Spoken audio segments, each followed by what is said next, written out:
Going. I am going to talk today a little bit about how to get more done in your business, in your life, try and save some, work on that time management. And the reason I'm doing this is because I've had to do this quite a lot in my own life and own business because I can easily get distracted, I can easily get sidetracked. And so I've worked on some different techniques, and it's definitely something that I've started to add into my programs as well. And it's a lot of time, that's one of the issues that clients come to me with. They're like, I just don't know what to focus on. I've got lots to get done and I just don't know how to get it all done. And I'm wearing all the hats and I'm overwhelmed and I'm stressed. And I'm sure it is a familiar tale for lots of people. So what I wanted to do today is to share a little bit about some time management tips and some things that you can work on and some strategies that you can put in place, straight away. And so I'm just got some notes here to make sure I cover everything. So if you see me looking to the side. So let's get into it. So what we want to do is, again, trying to make this efficient and time, short as possible so we can get everything out as fast as we can. All right, so what we want to do is to avoid that overwhelm. We want to know that every day we go into, start our job, start our work, and we're actually focused on, we know what to focus on. We know what the priority tasks are that we need to get done. We know that these are the more important things to get done.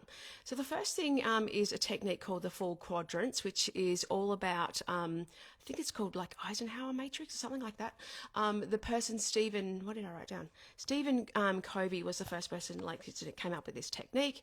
And essentially it's about writing all your tasks down in a list, going through what you need to get done, and then categorizing them into the 4 quadrants. So I'm going to go through what they are just to help you out. And if you want to get, all the details afterwards and get some information sent to you, just comment in here the little red alarm clock, and then I can send them through to you afterwards. So just comment the red alarm clock if you want to get access to all this sort of, in detail in a whole Google Doc and stuff like that listed out for you. So let's go into what the 4 quadrants are. And if you haven't heard about it, hopefully this helps you a little bit allocating the priority tasks in your business and getting the most important things done. So the 4 different quadrants are, and this is something I worked on in my mastermind group too, and it really helped everyone focus their time better, which is why I'm sharing it now here as well. So the first quadrant is the urgent and important. So these are the things that you have to get done. Like it might be, something like, I had a leak in my laundry yesterday. I had to go and obviously fix that because, it started raining. And anyway, so that's something you have to get done straight away. Maybe it's a deadline you have for, you have to get back to a client because you've given them some information. Or maybe for some, with product-based businesses or e-commerce, maybe you've promised someone you are going to send that order today. That really is an urgent task. You have to get that done because otherwise it's going to impact other areas of your business as well. So that's the first one, urgent and important. And what ends up happening though is people spend too much time in this area and not enough on the other ones, which I'm going to get into. And so you're constantly like headless shook, like I've got to do this, I've got to do that, I've got to do this, get it all sorted. I used to be like this a lot when I had my retail store because, there's always so many different important tasks to get done, but also you've got customers coming in, you're trying to help them as well, you get sidetracked. But anyway, that first one is that time, people often spend too much time in there. So it is important and urgent, but sometimes we think that everything is that and it's actually not. So that's the first one. Yeah, so definitely put the clock in there. If you want to, you can just see someone else has done it. So put the clock in to get access to the information afterwards. All right, so this is where that first one as well. If you spend too much time in here, you can end up going backwards because you never get anything long-term done. You only focus on those short-term hits, those short-term, tick off your list that you've done. But you don't actually get the more longer-term things done in your business, and you don't have a plan or a strategy because you've spent all your time in that first quadrant. All right. Number two, the second one that we'd like to spend some time in is they're not urgent, but it's really important. So these are the working on your business type of activities. So things that you need to do, but they're not urgent, and they often don't bring you quick revenue hits. And so you sort of delay them because you're like, oh, I'll just get this other thing done that I can get a quick sale, or I'll post my content and I'll just create something quickly and hopefully I get a sale from it. But you don't spend time planning out your strategy. So it takes you more time because you haven't got a plan as well, if that makes sense.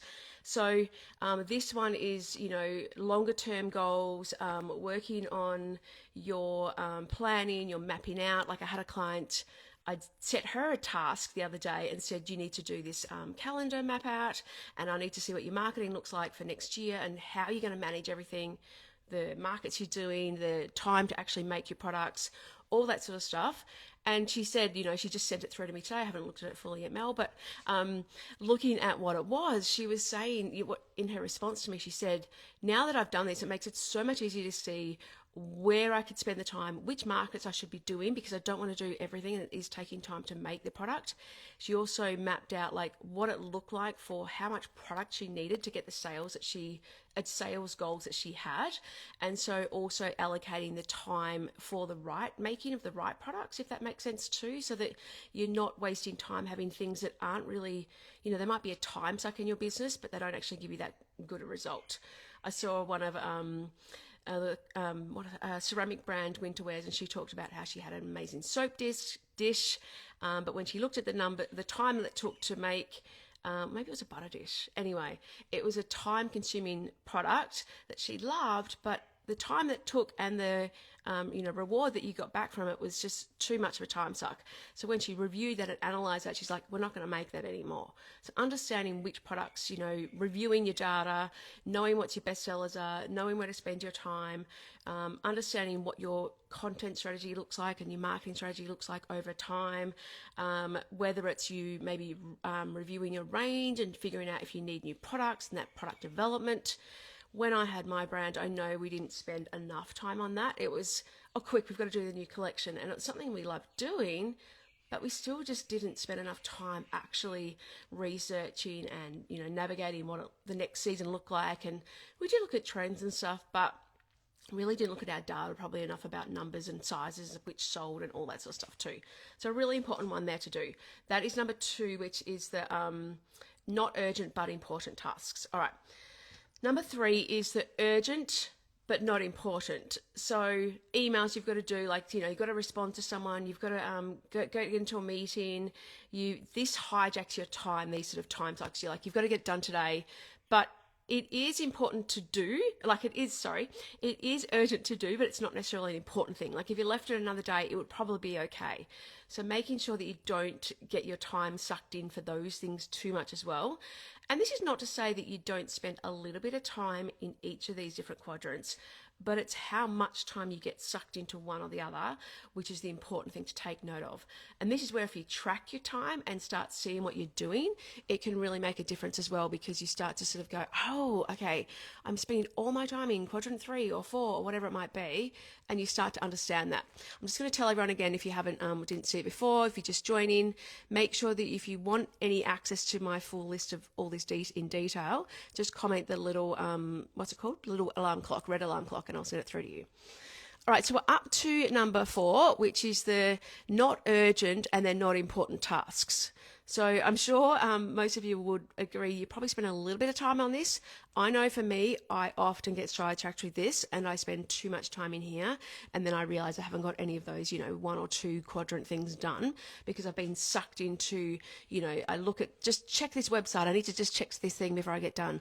I'll just check my email, or I'll just, go on social media for a minute and just check if I responded to that message or whatever it might be.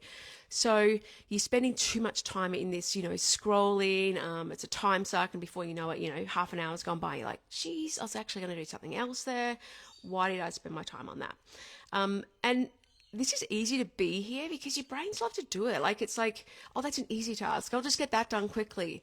And then, it takes way longer because you've gotten sucked into it. So this is it's sort of like the simple place to go, because you're like, oh, I'll just get that done, but then the other ones priority tasks don't get done because you spend too much time there. What was I got over there? I'm just in my notes here, sorry. Okay, so it's okay to reward yourself with that quadrant though too. If you've sort of got those first or second quadrant things done, you can also reward yourself with, okay, I'll get this done. Sorry, I'm just putting it, put it on the wrong spot there. I was just covering up the thing. Anyway, so you can get more done if you don't. You can use it as reward so that you will get other things done if you want to have, okay, 5 minutes, set a timer. This is where I'm going to get done here as well. All right, let's go through a few other techniques. So that was the Eisenhower Matrix, and if you want to get access to the information, I'll send you through the links of all the things I'm going to talk about today, not just that. Those who are just joining, I'm talking about how to get more done in less time, because it's one of those things I know overwhelms so many product business owners, especially when you are making as well and you're spending time making your product. It can be really hard to figure out where to spend your time and what to allocate, the most important tasks are. So making sure that you list out all your tasks, you know exactly what you have to get done, and then allocating whether they're 1, 2, 3, or 4 in terms of the important and urgent tasks. And so making sure that you've got, at the start of your day, you know exactly which ideally things you would get done, because they are like in the 1 and 2 quadrants. They're the sort of ideal ones to spend more time on as well. All right, so the other ones, a few other ones here. So we've got the 80-20 rule. So I'm sure most of you have heard it. I've done a whole masterclass on this inside my group program, where we talk about, all the ways that 80-20 rule, Pareto's law principle, comes into play. And that's where, say for example, this one, 20% of the activities that you do bring you 80% of your results, or 20% of your customers give you 80% of your income. Like, understanding the 80-20 rule and seeing how that can apply in your business can have a huge impact on where you spend your time. So knowing that and trying to work out the different ways that that can apply to you is a really awesome thing to do. And this is where in my programs I really run through all of this stuff too and dive into a lot more detail, so really help you, because as I said, I know product business owners, and retail stores especially. I've been there, I've done that. I know all the ways that your time gets sucked away and what you should be spending time on.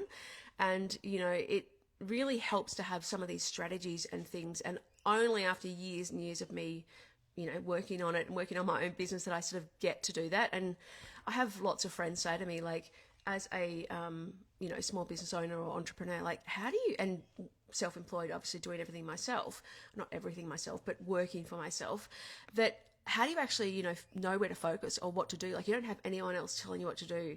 And so it's about you learning the skills to be able to do that, because as a, entrepreneur, you've got to figure that stuff out, because if you don't, you're going to waste your time and you're not going to get as much done or achieve as much as you would like.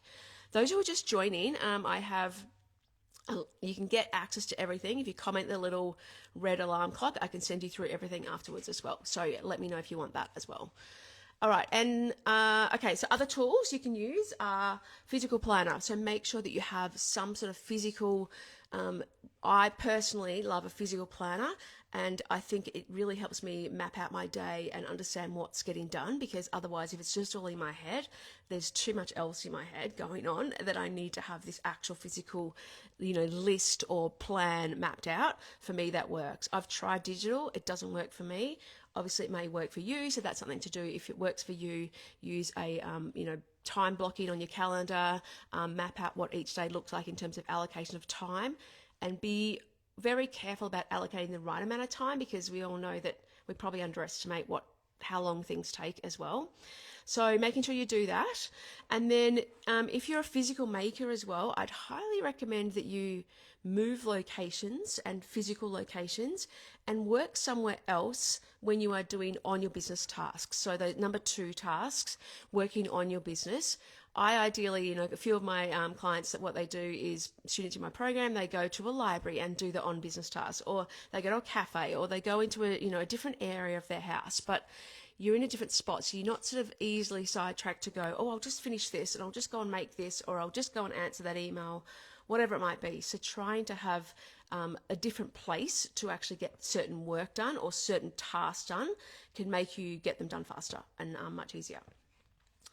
So actually having a plan too, that is coming back to that number 1. We're talking about, the quadrant and how you can allocate the task. But if you actually have a plan in place as well that you've done you've used the quadrant 2 to map out a plan for, a short-term and long-term plan, that's going to help you figure out what to focus on as well. So don't try and, do too much in a short amount of time. I think it's best to limit what you actually priority tasks you have to get done, as opposed to, having, 25 goals that you want to achieve in the next month. Like that's too much to ask and too much for you to get done.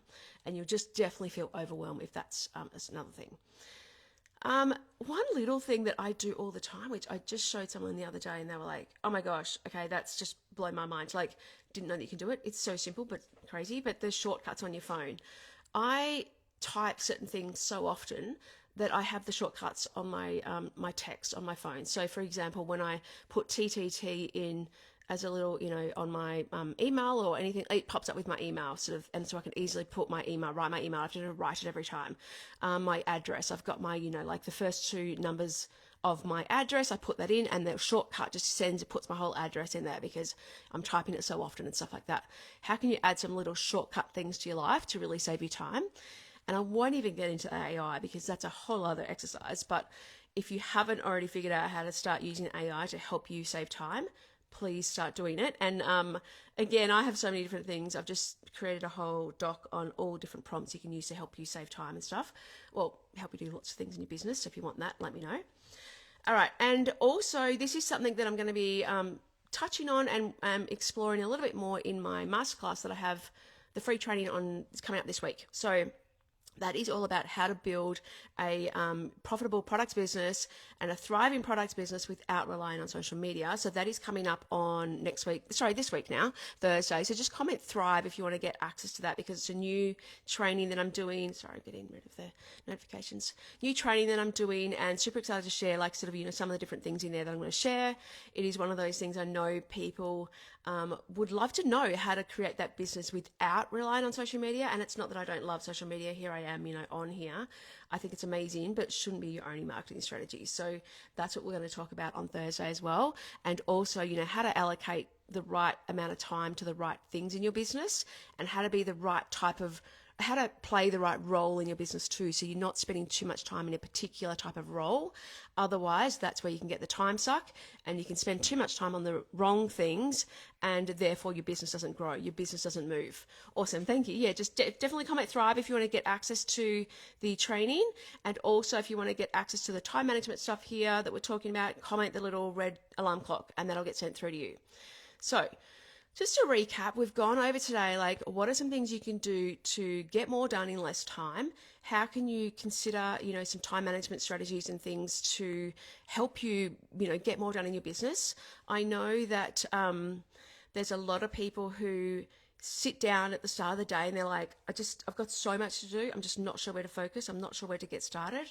And so that's the thing that I always work on in my programs, and I really help people with, because it is a task and it's a role that I've played as well. I've had my own products business, had my own brand, had my own retail store, and there's a lot of demands on your time. I get that. So, and especially if you actually are someone who's making your product as well, like you're actually the manufacturer or the creator of that as well. So, oh, hello, Monica. I just see you joining there. So good to see everyone joining live. Those who've just joined, what I've been talking about is how to get more done in less time. And we've been through some different strategies for saving time in your business, figuring out what to focus on in your business. If you want access to the information, just comment the little red alarm clock and I will get it sent through to you. And then I've got a training coming up on Thursday, so just comment Thrive to get access to that, where we're going to explore lots of things a little bit more too. And I'm going to try and keep it into that 1 hour time slot because I struggle to do that, but I will have focused on making that a different training than I have had previously as well. All right, so we've been through some techniques, we've been through some things that really help you figure out what to focus on in your business. I'll just review. So we've gone through the Eisenhower Matrix, looking at the quadrant. What are the ways that you can allocate the most important and urgent tasks, as opposed to, just focusing on short-term hits and short-term wins, focusing on long-term things as well, and being able to work on your business and not getting sucked into those things that sort of suck your time and, demand more of your time and you get lost in them. And we don't want to spend time on that. And then also looking at the 80-20 rule, like how can we figure out what are the 20% of tasks in your business that give you 80% of your results? What are the customers? What are the products? All the different ways. I've got a whole masterclass on that 80-20, really figuring out how that can be applied in your business as well is really, it's a great tool to use as well. And then a physical planner, having something physical or digital, but if you are like me, I need a physical planner. I need to write it down. Otherwise, it's just in my head and I don't even look at my digital one enough.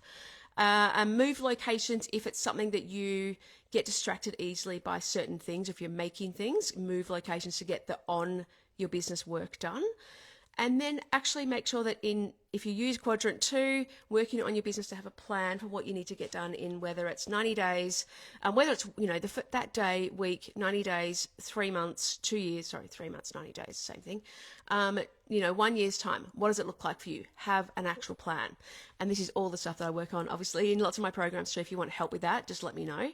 And then shortcuts on your phone. I don't know if you don't know this. I'm probably sure lots of you do, but a few people that I've showed have been surprised that they didn't. I was surprised they didn't know it.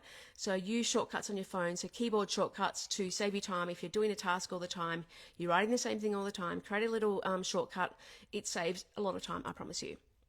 All right. So if you haven't already, let me know if you need the summary of what we've talked about today in the time management. If I actually use this audio on a podcast too, I'll actually have to make sure that you can look in the show notes for how to get the information for all the time management tips, because I've just realized that I may use that as an audio as well. And then if you wanted to get access to my training, which is coming up, just comment Thrive or look at the links below and you can actually get it. I look forward to sharing that more with you, and I will see you again soon. So let me know if you need anything.